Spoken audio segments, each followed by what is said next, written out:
இனி flight ticket book பண்றது ரொம்ப ஈஸி. அதுவும் டைரக்ட் ஏர்லைன் பிரைஸ்ல 20 ஆண்டுகளுக்கும் மேலாக புதுவை மக்களின் பேராதரவு பெற்ற உங்கள் சக்தி சேனலின் மற்றும் ஒரு அங்கம் சக்தி ஏர் ஏஜென்சி. நம்ம சக்தி ஏர் ஏஜென்சிஸ் B2B பேசிஸ்ல உங்களுக்கு டிக்கெட் புக் பண்ணி தராங்க. சோ உலகத்துல நீங்க எந்த மூலைக்கு வேணாலும் போகலாம், அதுவும் சரியான பிரைஸ்ல. France, London, Singapore, Malaysia, Dubai, America, Australia போன்ற உலகின் அனைத்து நாடுகளுக்கும் இன்டர்நேஷனல் டிக்கெட் மட்டுமல்லாமல் இந்தியாவிற்குள் நீங்கள் எங்கு வேணாலும் சென்று வர டொமஸ்டிக் ஏர்லைன் டிக்கெட்டும் நாங்கள் புக் செய்து தருகிறோம். Paris to Chennai, Chennai to பாரிஸ்க்கு ஃளைட் டிக்கெட் லோ ஃபேர்ல எங்களிடம் கிடைக்கும். ஒரு கால் பண்ணா போதும், உடனடியாக இன்டர்நேஷனல் மற்றும் டொமஸ்டிக் ஃளைட் டிக்கெட் புக்கிங் செய்து தருகிறோம். வேறு யாராலும் தர முடியாத மிக குறைந்த கட்டணம், நிறைவான சேவை. Fly around the world at cheapest price.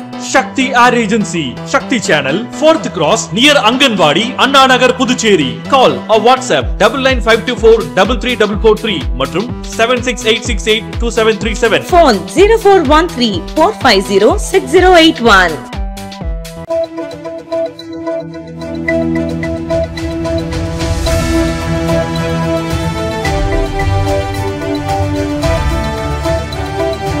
வணக்கம். சக்தி சேனலின் புதுவையின் இன்றைய நிகழ்வுகள். புதுவை தீயணைப்பு துறையில் நிலைய அதிகாரிகள் பணிக்கு தேர்வானவர்களுக்கான பணி நியமன ஆணையை முதல்வர் ரங்கசாமி வழங்கினார். புதுச்சேரியில் அரசு துறை காலி பணியிடங்கள் நிரப்பப்பட்டு வருகின்றன. அதன்படி தீயணைப்பு துறையில் நிலைய அதிகாரிகளுக்கான 5 காலி பணியிடங்களுக்கு கடந்த சில மாதங்களுக்கு முன்பு எழுத்துத் தேர்வு, உடற்தகுதி தேர்வு நடைபெற்றது. பணிக்கான நிறைவு தேர்வில் 2 ஆண்கள் 2 பெண்கள் தேர்வு செய்யப்பட்டனர். இவர்களுக்கான பணி ஆணை வழங்கும் நிகழ்ச்சி பேரவை வளாகத்தில் உள்ள முதல்வர் அறையில் நடைபெற்றது. இதில் 4 பேருக்கும் பணி நியமன ஆணையை முதல்வர் ரங்கசாமி வழங்கி வாழ்த்தினார்.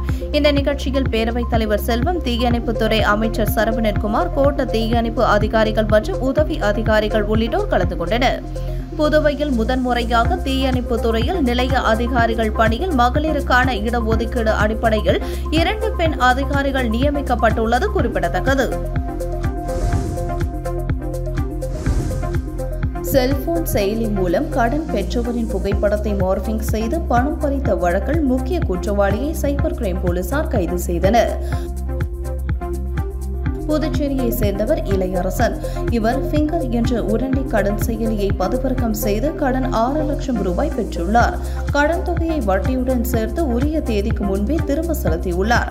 இருப்பினும் பணம் செலுத்திய பிறகும் அடையாளம் தெரியாத நபர் வங்கதேச எண்ணுள்ள நம்பரில் இருந்து வாட்ஸ்அப் மூலம் இளையரசனை தொடர்பு கொண்டு உரிய தொகையை செலுத்துமாறு கூறியுள்ளார். ஆனால் இளையரசன் அதனை பொருட்படுத்தாமல் இருந்துள்ளார்.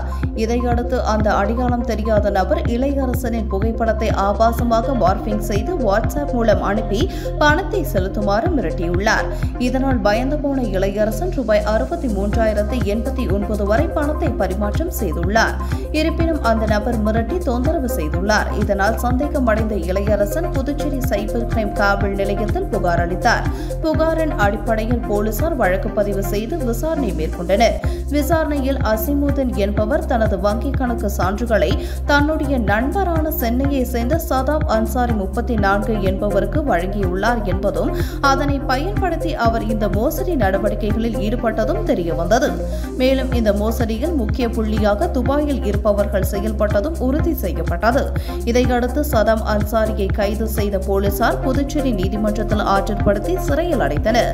வெளிநாட்டில் வசித்து வரும் மோசடி நபர்களை கைது செய்யும் நடவடிக்கையிலும் ஈடுபட்டு வருகின்றனர்.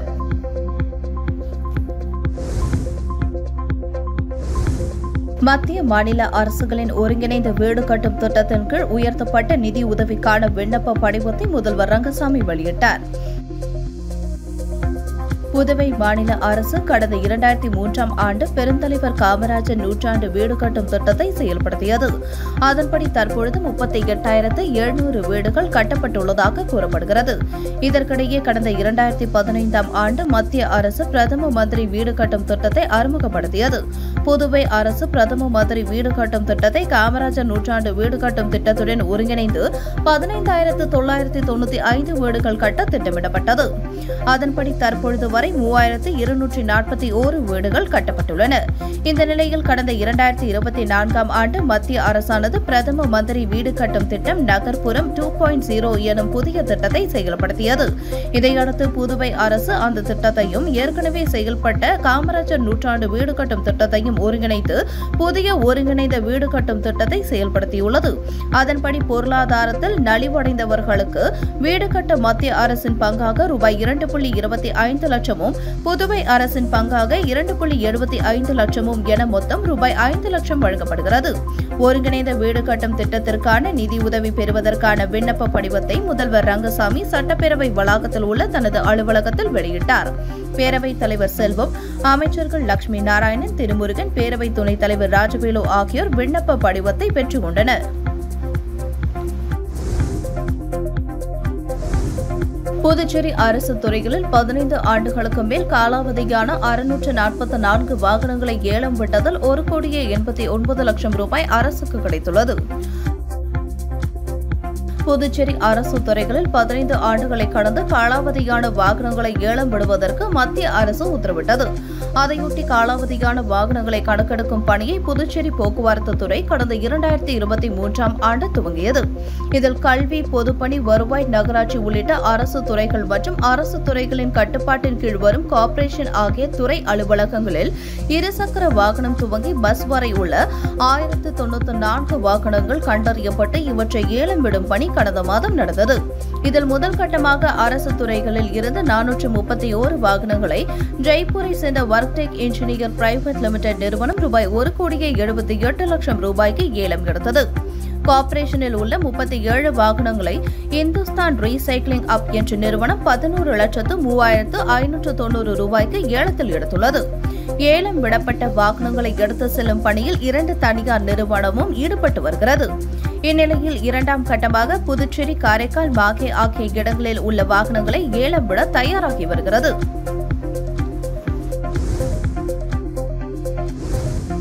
புதுச்சேரியில் உள்ள அரசு பொது மருத்துவக் கல்லூரியில் தாமிர கம்புகளை மர்ம நபர்கள் திருடியது குறித்து போலீசார் விசாரித்து வருகின்றனர்.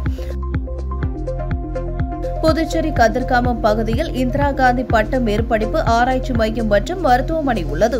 இங்கு தினமும் ஏராளமானோர் சிகிச்சைக்கு வந்து செல்கின்றனர். மருத்துவமனையில் உடலியல் துறை பின்புறத்தில் குளிர் சாதனங்களுக்காக ரூபாய் 15,000 மதிப்புள்ள 10 மீட்டர் நீள தாமிர கம்பிகள் அமைக்கப்பட்டிருந்தன. அந்த கம்பிகளை மர்ம நபர்கள் அண்மையில் திருடி சென்றனர். இதுகுறித்து மருத்துவமனையின் பாதுகாப்பு பிரிவை சேர்ந்த வெற்றிவேல் புதன்கிழமை கோருமேட்டில் உள்ள தன்வந்திரி நகர் காவல் நிலையத்தில் புகார் அளித்தார். அதன்படி போலீசார் வழக்கு பதிந்து விசாரித்து வருகின்றனர். தாமிர கம்பிகள் திருடப்பட்ட பகுதியில் கண்காணிப்பு கேமரா ஏதும் இல்லாத நிலையில் அப்பகுதியில் உள்ள தனியார் கட்டடங்களில் உள்ள கேமராக்களின் காட்சி பதிவுகளை போலீசார் ஆய்வுக்கு உட்படுத்தி விசாரணை நடத்தி வருகின்றனர்.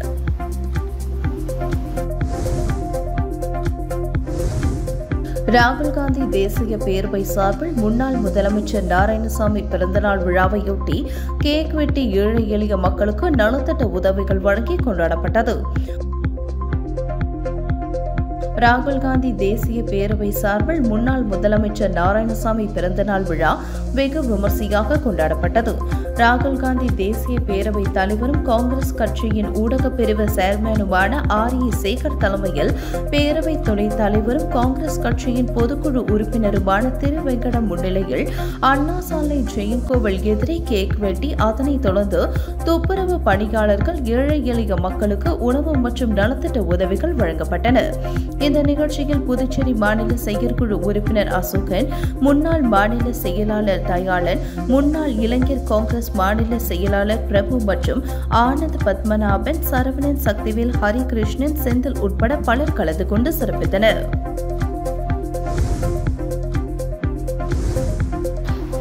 தமிழரை எதிர்க்கும் கன்னட வெறியர்களை கண்டித்து தமிழ் தேசிய பேரியக்கம் சார்பில் கண்டன ஆர்ப்பாட்டம் நடைபெற்றது. தமிழில் இருந்து உருவானது கன்னடம் என்று மக்கள் நீதி மய்யம் தலைவர் கமலஹாசன் தெரிவித்த கருத்து கர்நாடகாவில் புயலை கிளப்பியுள்ளது.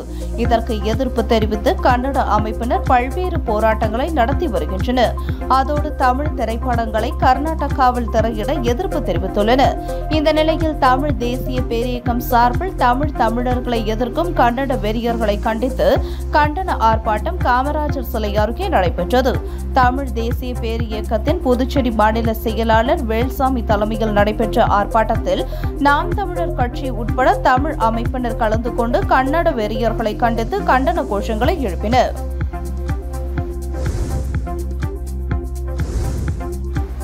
நீட் அல்லாத இளநிலை படிப்புகளுக்கு சென்டாக்கள் விண்ணப்பிக்கும் காலக்கெடுவை நீட்டிக்க கோரிக்கை விடுக்கப்பட்டுள்ளது. சென்டாக் மாணவர் பெற்றோர் நலசங்க தலைவர் நாராயணசாமி கவர்னர், முதல்வர் மற்றும் சென்டாக் ஒருங்கிணைப்பாளர் உள்ளிட்டோருக்கு அனுப்பியுள்ள மனுவில் மாநிலத்தில் நீட் அல்லாத இளநிலை படிப்புகளுக்கான மாணவர் சேர்க்கைக்கு சென்டாக்கில் இணைய வழியாக கடந்த 12ஆம் தேதி முதல் விண்ணப்பங்கள் பெறப்பட்டு வருகிறது. இதற்கான காலக்கெடு நாளை 31ஆம் தேதியுடன் முடிகிறது. பெரும்பாலான மாணவர்கள் ஜாதி மற்றும் குடியிருப்பு சான்றிதழ் பெற முடியாத நிலை உள்ளது. காரணம், தற்பொழுது தாய்மொழி சாதி சான்றிதழ் வழங்க வேண்டும் என உச்சநீதிமன்றம், உயர்நீதிமன்றம் உத்தரவிட்டுள்ளன. ஆனால் புதுச்சேரி அரசு அதற்கான அரசாணை இதுவரை வெளியிடாததால் வருவாய்த்துறை அதிகாரிகள் அதற்கான சான்றிதழ்கள் தர தாமதப்படுத்துகின்றனர். இதனால் மாணவர்கள் சான்றிதழ்கள் உரிய காலத்தில் பெற முடியாத நிலை உள்ளது. எனவே சென்டாக் விண்ணப்பிக்கும் தேதியை வரும் ஜூன் 15ஆம் தேதி வரை நீட்டிக்க வேண்டும். தாய் வழியில் ஜாதி சான்றிதழ் வழங்குவது தாமதப்படுத்தினால் பாதிக்கப்பட்ட மாணவர்கள் மீண்டும் நீதிமன்றம் செல்லக்கூடும். இதனால் தேவையற்ற காலதாமதம் ஏற்பட்டு வெளியிடப்படும் தரவரிசை பட்டியலில் பல்வேறு குழப்பங்கள் ஏற்படும். அதனை தவிர்க்க சென்டாக்கில் விண்ணப்பிக்கும் தேதியை நீட்டிக்க வேண்டும் என குறிப்பிடப்பட்டுள்ளது.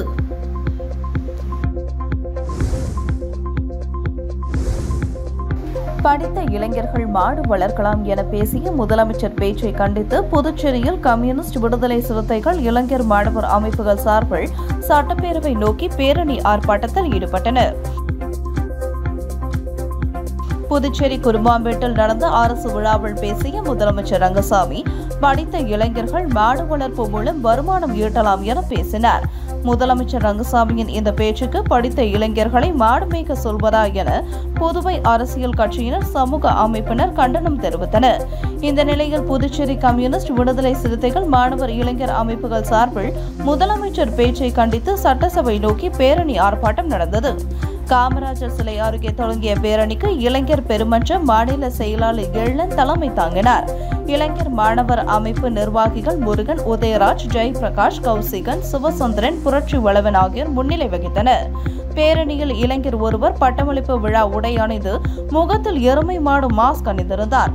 அவரின் கழுத்தில் கயிறு கட்டி இழுத்து வந்தனர். பேரணி நேரு வீதி, மிஷன் வீதி வழியாக சட்டசபை அருகே ஆம்பூர் சாலையை வந்தடைந்தது. அங்கு போலீசார் அவர்களை தடுத்து நிறுத்தினர். பேரணி ஆர்ப்பாட்டத்தில் அனைத்திந்திய இளைஞர் பெருமன்றம், இந்திய ஜனநாயக மாணவர் சங்கம், அனைத்திந்திய மாணவர் பெருமன்றம், இந்திய மாணவர் சங்கம், முற்போக்கு மாணவர் கழகம், இளம் சிறகுகள் எழுச்சி பாசறை நிர்வாகிகள் கலந்து கொண்டனர்.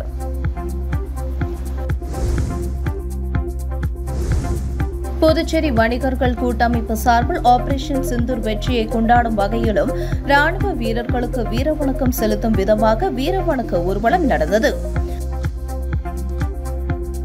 காஷ்மீர் பகல்காமில் நடந்த பயங்கரவாத தாக்குதலுக்கு பதிலடியாக ஆபரேஷன் சிந்தூர் வெற்றிகரமாக நடத்திய ராணுவ வீரர்களுக்கு வீரவணக்கம் செலுத்தும் வகையில் வீரவணக்க ஊர்வலம் வணிகர்கள் கூட்டமைப்பு சார்பில் நேற்று நடந்தது. புதுச்சேரி AFD மைதானம் அருகே துவங்கிய வீரவணக்க ஊர்வலத்தை கௌரவ தலைவர் சிவசங்கர், MLA தலைவர் பாபு சீனிவாசன் ஆகியோர் தலைமை தாங்கி துவக்கி வைத்தனர். இதில் புதுச்சேரி வணிகர்கள் கூட்டமைப்பு நிர்வாகிகள், வணிகர்கள், வியாபாரிகள் உள்பட பலர் கலந்து கொண்டனர். ஊர்வலம் மறைமலை அடிகள் சாலை, அண்ணா சாலை, நேரு வீதி, மிஷன் வீதி வழியாக சம்பாகோவில் அருகே முடிவடைந்தது.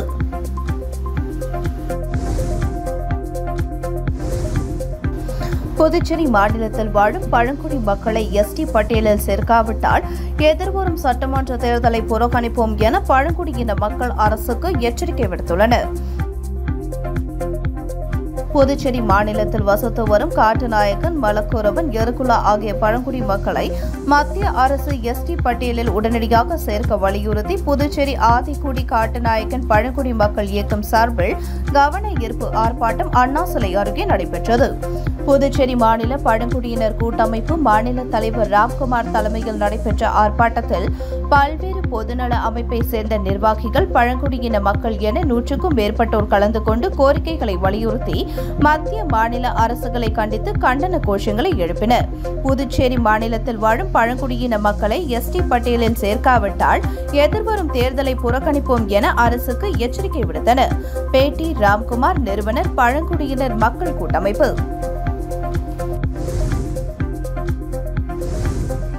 புதுச்சேரியில் பொலிவுறு நகர் திட்டத்தில் அண்ணா திடலை சுற்றி கட்டப்பட்டுள்ள கடைகளில் 2ஆம் கட்டமாக 36 பேருக்கு கடைகள் ஒதுக்கீடு உத்தரவை வியாழக்கிழமை முதல்வர் ரங்கசாமி வழங்கினார். புதுச்சேரி அண்ணா சிலை அருகே கம்மன் கலையரங்கம் எதிரில் நகராட்சிக்கு சொந்தமான அண்ணா திடல் உள்ளது. திடலை சுற்றிலும் அண்ணா சாலை, லப்போர்த் வீதி, சின்ன சுப்ராயலு சாலை ஆகிய பகுதிகளில் கடைகள் இருந்தன. அண்ணா திடலானது பொலிவுறு நகர் மற்றும் நகர மேம்பாட்டு திட்டத்தில் ரூபாய் 12.5 கோடியில் சீரமைக்கப்பட்டுள்ளது. அதன்படி லப்போர்த் வீதியில் 20 கடைகளும், சின்ன சுப்ராயலு பிள்ளை வீதியில் 79 கடைகளும் புதிதாக கட்டப்பட்டன. ஏற்கனவே அங்கு கடை நடத்தி வந்த பழைய வியாபாரிகளுக்கு ஒதுக்கீடு செய்ய முடிவு செய்யப்பட்டது. அதன்படி ஏற்கனவே 50 பேர்களுக்கான கடைகள் ஒதுக்கீடு உத்தரவை முதல்வர் ரங்கசாமி வழங்கியுள்ளார். இந்த நிலையில் 2வது கட்டமாக 36 கடைகளுக்குரிய பயனாளிகளுக்கு கடை ஒதுக்கீடு உத்தரவை முதல்வர் ரங்கசாமி பேரவை வளாகத்தில் உள்ள தனது அலுவலகத்தில் வழங்கினார். இந்த நிகழ்ச்சியில் உருளையன்பேட்டை சட்டப்பேரவை உறுப்பினர் நேரு, உள்ளாட்சித்துறை இயக்குநர் சக்திவேல், புதுச்சேரி நகராட்சி ஆணையர் கந்தசாமி, வருவாய் அதிகாரி பிரபாகரன் உள்ளிட்டோர் கலந்து கொண்டனர்.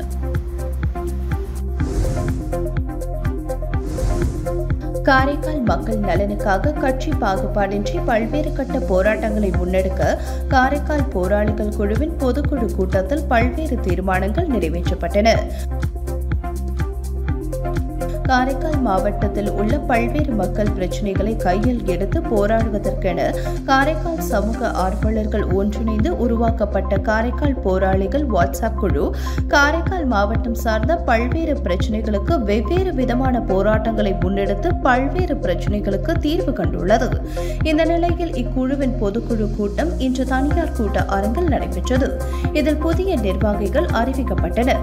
அதன்படி குழுவின் நிறுவனராக ஃபாரூக், வழிகாட்டு குழு தலைவராக சிசு சுவாமிநாதன், வழிகாட்டு குழு ஒருங்கிணைப்பாளர்களாக ரஹீம், RS கருணாநிதி, ராமச்சந்திரன் ஆகியோரும், தலைவராக வழக்கறிஞர் கணேஷ், செயலாளராக விடுதலை கடன், பொதுச் செயலாளராக சிவகணேஷ், பொருளாளராக பிரபா உள்ளிட்ட 18 பொறுப்பாளர்கள் தேர்ந்தெடுக்கப்பட்டுள்ளனர். காரைக்கால் போராளிகள் குழுவின் தலைவர் வழக்கறிஞர் கணேஷ் தலைமையில் நடைபெற்ற பொதுக்குழு கூட்டத்தில் சட்டமன்ற உறுப்பினர்கள் நாசம், நாக தியாகராஜன் உள்ளிட்ட 200க்கும் மேற்பட்டோர் கலந்து கொண்டனர். காரைக்கால் மக்கள் நலனுக்காக கட்சி பாகுபாடின்றி பல்வேறு கட்ட போராட்டங்களை முன்னெடுக்க காரைக்கால் போராளிகள் குழுவின் பொதுக்குழு கூட்டத்தில் தீர்மானம் ஒருமனதாக நிறைவேற்றப்பட்டது. திருபுவனை சட்டமன்ற தொகுதிக்குட்பட்ட திருபுவனை சிந்தப்பேட் பகுதியில் புதிய மின்மாற்றி அமைக்கும் பணியினை சட்டமன்ற உறுப்பினர் அங்காளன் தொடங்கி வைத்தார். புதுவை மாநிலம் மண்ணாடிப்பட்டு கொம்யூன் திருபுவனை சட்டமன்ற தொகுதிக்கு உட்பட்ட திருபுவனை சிந்தப்பேட், மீனாட்சி நகர், காவல் நிலைய வீதி ஆகிய பகுதிகளில் கடும் மின்னழுத்த குறைபாடு நிலவி வந்தது. இதன் காரணமாக மின் நுகர்வோர்கள் மின் உபகரணங்களை பயன்படுத்த முடியாமல் பெரிதும் அவதியுற்றனர். இப்பிரச்சினையை திருபுவனை சட்டமன்ற உறுப்பினர் அங்காளன் கவனத்திற்கு கொண்டு சென்றனர். தொடர்ந்து சட்டமன்ற உறுப்பினர் அங்காளன் மேற்கண்ட பகுதிக்கு சென்று கள ஆய்வு செய்து மேற்கண்ட பகுதியில் புதிய 200 kVA மின்மாற்றி அமைக்கவும், சேதமடைந்த மின் கம்பங்களை மாற்றவும், LT மின் பாதைகளை வலுவாக்கவும் மின்துறை அதிகாரிகளுக்கு வேண்டுகோள் விடுத்தார். மின்துறை மூலம் மேற்கண்ட வேலையை செய்வதற்கு அட்டவணை இனத்தவர் சிறப்பு கூறு நிதியின் மூலம் ரூபாய் 22,66,692 திட்ட வரைவு தயாரிக்கப்பட்டு அரசு அனுமதிக்கு அனுப்பப்பட்டது. அரசு அனுமதி கிடைக்கப்பெற்ற நிலையில் இதற்கான பூமி பூஜை நிகழ்ச்சி இன்று நடைபெற்றது. இவ்விழாவில் திருபுவனை தொகுதி சட்டமன்ற உறுப்பினர் அங்காளன் கலந்து கொண்டு புதிய மின்மாற்றி அமைக்கும் பணியினை தொடங்கி வைத்தார். இதில் மின்துறை உதவி பொறியாளர் பண்டீர் செல்வம், இளநிலை பொறியாளர் பழனிவேல் மற்றும் மின் பிரிவு ஊழியர்கள், ஊர் முக்கிய பிரமுகர்கள், பொதுமக்கள் பலரும் கலந்து கொண்டனர். இந்த பணியின் மூலம் 500 மின் நுகர்வோர்கள் பயனடைவார்கள் என்பது குறிப்பிடத்தக்கது.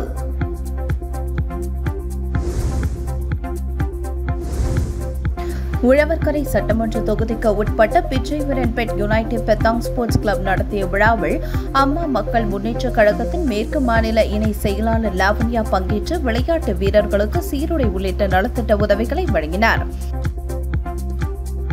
புதுச்சேரி மாநிலம் உழவர்கரை சட்டமன்ற தொகுதிக்கு உட்பட்ட பிச்சைவீரன்பேட் யுனைடெட் பெத்தாங் ஸ்போர்ட்ஸ் கிளப் நடத்திய விழாவில் அம்மா மக்கள் முன்னேற்றக் கழகத்தின் மேற்கு மாநில இணை செயலாளர் லாவண்யா சிறப்பு விருந்தினராக கலந்து கொண்டு சரண் அறக்கட்டளை மூலமாக 33 விளையாட்டு வீரர்களுக்கு விளையாட்டு சீருடை வழங்கி சிறப்பித்தார். மேலும் அந்த பகுதியில் உள்ள 200 மகளிர்களுக்கு இலவச புடவைகள் வழங்கினார். தொடர்ந்து யுனைடெட் பெத்தாங் ஸ்போர்ட்ஸ் கிளப்புக்கு பிளாஸ்டிக் சேர் வழங்கினார். முன்னதாக ஸ்போர்ட்ஸ் கிளப் சார்பாக லாவண்யாவிற்கு சிறப்பான வரவேற்பு வழங்கி மாலை அணிவித்து சிறப்பித்தனர்.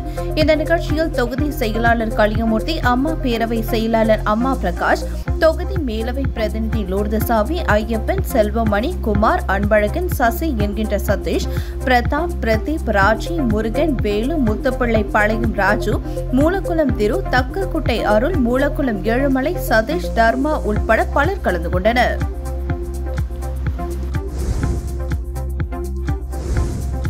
அரியாங்குப்பம் சமூக சேவகர்கள் சலீம் பாஷா முகமது சபர் பிறந்தநாள் விழாவில் சபாநாயகர் செல்வம் கலந்து கொண்டு ஏழை எளிய மக்களுக்கு நலத்திட்ட உதவிகளை வழங்கினார்.